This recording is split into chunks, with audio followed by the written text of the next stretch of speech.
O Repórter Brasil retoma agora a série sobre as eleições para governadores. Hoje vamos mostrar a disputa em mais 3 estados e começamos pelo Maranhão. Lá, o número de eleitores diminuiu 1,34% em relação à última eleição.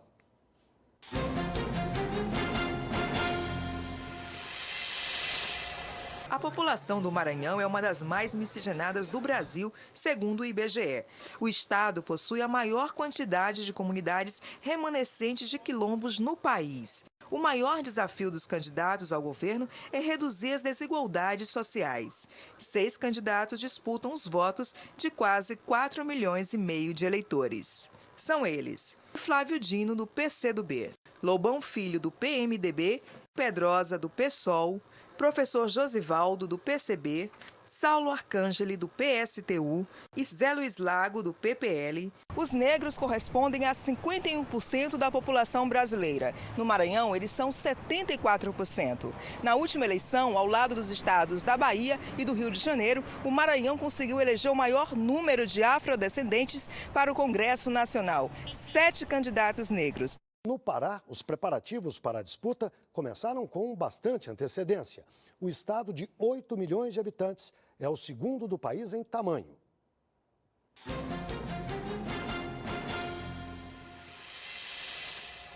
O Pará possui uma área de quase 1.250.000 quilômetros quadrados. A floresta amazônica é a paisagem predominante. O extrativismo mineral é a principal atividade econômica.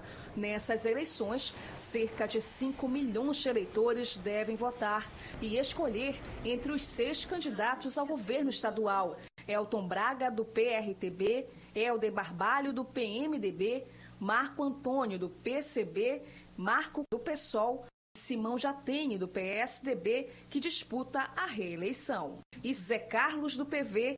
O Pará possui 104 zonas eleitorais e, para garantir que as urnas cheguem com segurança em todos esses locais, o envio dos equipamentos começa com bastante antecedência, desde o mês de agosto, devido às grandes dimensões do estado, que necessita de vários tipos de transporte, como aéreo, rodoviário e fluvial. É feito o transporte com certa antecedência para justamente garantir que esses materiais cheguem com um tempo razoável para novamente serem testados. Porque em decorrência justamente desse trajeto longo, para garantir que durante esse intervalo de tempo não apresentaram nenhuma avaria e tenham condições de se fazer novamente o segundo teste, com vistas a garantir uma eleição com equipamentos eletrônicos, evitar ao máximo a questão da votação manual. Agora, vamos falar do Tocantins, o estado mais novo do Brasil. Foi criado em 88 a partir do desmembramento do norte de Goiás e já tem quase 1 milhão de eleitores.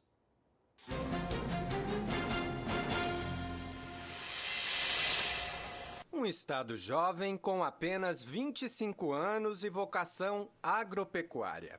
Este é o Tocantins, cravado bem no centro do Brasil, mas que pertence à região norte. A população, de quase 1,5 milhão de habitantes, é formada por imigrantes de diversas partes do país. Embora a economia cresça a cada ano, a contribuição para o Produto Interno Bruto Nacional ainda é pequena, apenas 0,5%. Nesta eleição, 6 candidatos ao governo disputam os votos de 996 mil eleitores tocantinenses. Ataídes Oliveira, do PROS, Eula Angelim, do PSOL, Luiz Cláudio, do PRTB, Marcelo Miranda, do PMDB, Potengi, do PCB e Sandoval Cardoso, do Solidariedade, que tenta a reeleição.